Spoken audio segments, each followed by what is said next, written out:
decides what unit he will want to make, build a barracks so it can make the marine or the marauder or the factory, whatever. This means that the Zerg has the option of either making workers for his drones, or he can make attacking units. So the more drones he makes, the more money he's getting in, so later on he's going to be able to steamroll me, because I can't keep up economically. So in order to balance this out, I want to be attacking him as much as I can to force the Zerg player to stop making drones and to make attacking units. So even if I lose my attacking units and he loses all his attacking units, that's good for me, because then I get to make SCVs, but I also get to make attacking units, where he has to decide whether he wants to take the risk of dying from a next attack, or he's going to make more attacking units. So we'll just see that plan unfold. So I'm attacking to try and scare him here, but also take these the watchtowers off him. So he immediately pulls back as soon as he sees that. He's left this Zergling here, but as soon as he sees that, he's pulled back. And if we look at production, 20 Zerglings, right? So 20 Zerglings pop out, and he's just finished his speed upgrade for his Zerglings. And he sees more Marines flooding in. So he's thinking, okay, I've built these Zerglings. He's not attacking me. I'm going to go attack him back. Baron's an extremely aggressive player. Not everyone will build this many Zerglings, but we'll see. Just here, you know, but not the best engagement for him. He came in a bit of a Congo line, and I micro him back, and he's forced to pull back. So those Zerglings, bit of a waste. He's producing even more Zerglings now, so no drones for a long time. I'm mismacroing here. I should be building SCVs, but you know, not perfect player. Obviously, I'm still improving. That's partly why I do this. I just want to try and improve as much as I can. So he comes up here again for a bit of scout, sees what's going on. My stim's about to finish, so he's still being forced to just make these Zerglings. And now Banelings. Now, because he has to build these Banelings, because of this attack, he has less gas to build the Mutalisks that he wants to be building later on.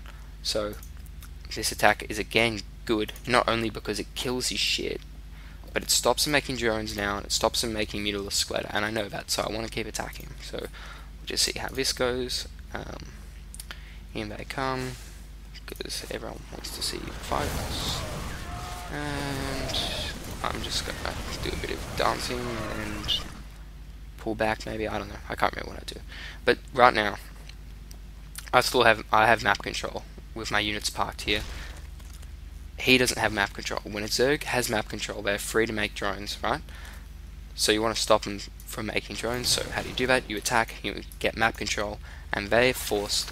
He's sneaking in a couple of drones because he's good, but he's forced to make attacking units just because he doesn't have map control. So how's he going to get map control? Well, he can't really defeat my army in a direct engagement. He might try just here, but as we can see, my army's bigger, so he doesn't really want to try that. So he'll go for a bit of a surround, and he gets me there, but I've got reinforcements coming out of the way, so he can't continue to do this. So he'll try, as what most Zergs do, they use their mobility.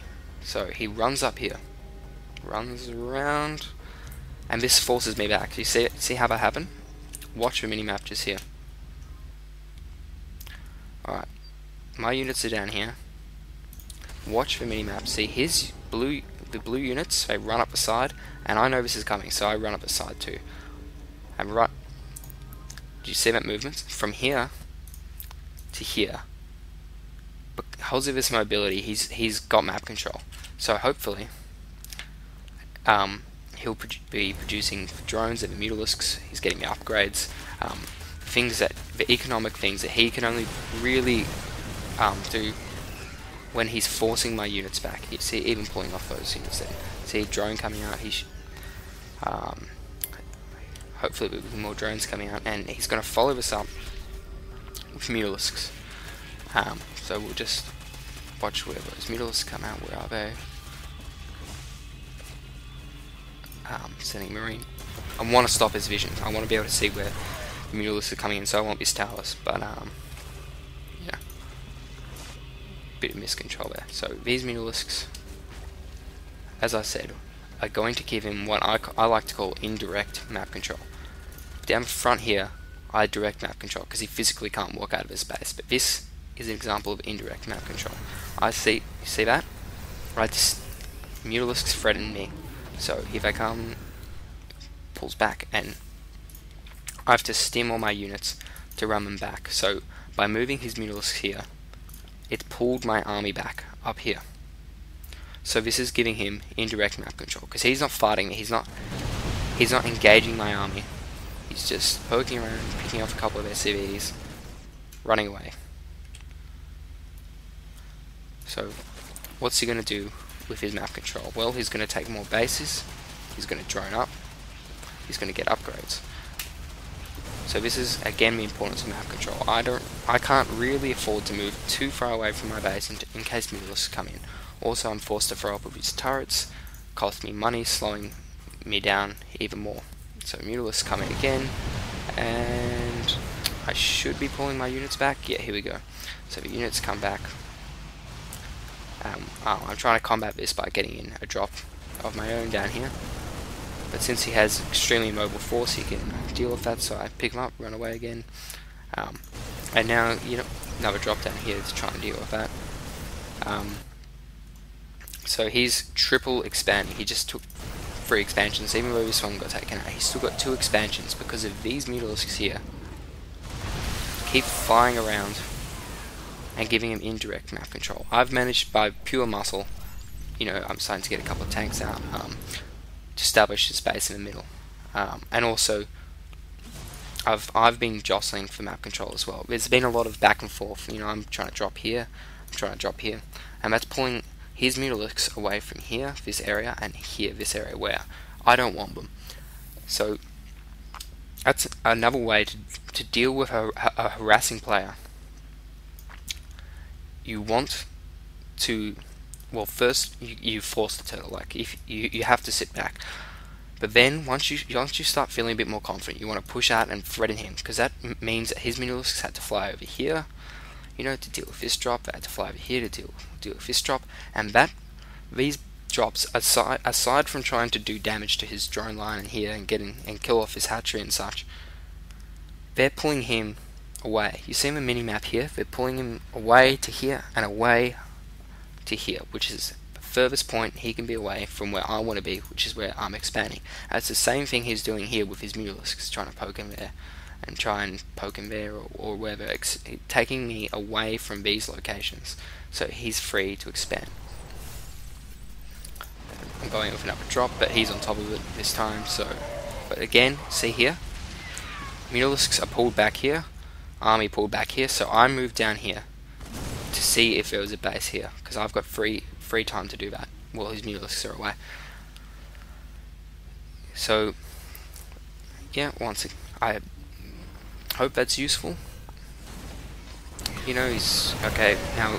Eventually you have to have a direct confrontation, so he's just coming in there, cleaning up my army. But I've got some reinforcements happening down here. But still, if you guys have been watching this, he really hasn't been producing too many drones. So if we look at the income tab, he is ahead of me on harvesters, but not by much. And now I've got a bit more map control. It's my turn to attack and take down some of these bases here. He's going to be on top of this, and should come around and intercept all these guys. Yeah.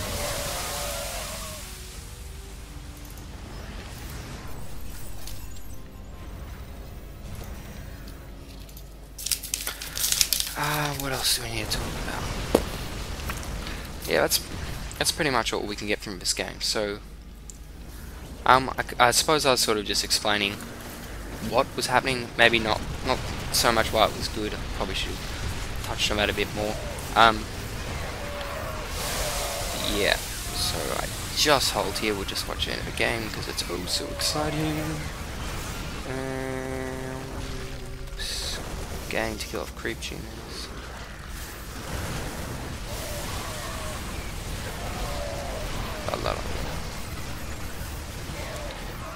Alright, and then I'll push in with tanks, finish all this shit off, yep, because I feel that I've harassed it enough. Yep, there we go. Okay. So hopefully is what you guys can take away is 1, pressure a Zerg so he won't make drones, so then he has less mutalisks later on. Always do that. That's a given. Like everyone knows that. And if you didn't know that, well, it's okay. Now you do. So pressure Zerg. But the most important thing I want to talk about is when you've got map control, don't just do nothing with it. You saw, probably around this time, yeah, he's got map control. You can see these mutalisks, they're flying around, and Baron taking the map. So he's definitely utilizing the fact that I can't move out. He's doing that extremely well, and always do that. You'll watch matches of pros or whatever, and the observer is gonna stick his camera on like this action here, like, ooh, Zerglin is getting in, killing it off SCVs, or but they'll be screaming about, oh, so many SCVs are dead, blah blah blah. But that's only part of the damage. That's not the whole damage. So if you guys are watching those sort of VODs and whatever, you look at him and you're thinking, oh yeah, I've just got to kill off his SCVs. So and then you don't realize, like, what does this actually give me time to do? What else am I getting from here? Well, Baron knows I'm not attacking, so what does he do? He takes the liberty to get an upgrade, get queens, and then he starts getting those expensive mutalisks out, that kind of stuff. Later on, getting his expansions. So utilize your attacks. Always attack and expand. Yeah, I hope you guys know what I mean. I'm sure you know what I mean. I've kind of feel like I've said it in quite a few different ways. So when you got control of a map, it's your game. You do what you want. You take the economic route, and then next time you take them down. So that's just a couple of my thoughts on map control, site harassment, different ways of taking it. So next time is what I want to talk about is aggression, and why it's important against all races, especially at a low level. I feel aggression is extremely important at lower levels, your silver, gold, platinum. But yeah, more on that next time. So this is Pigsy. I'll see you guys next time.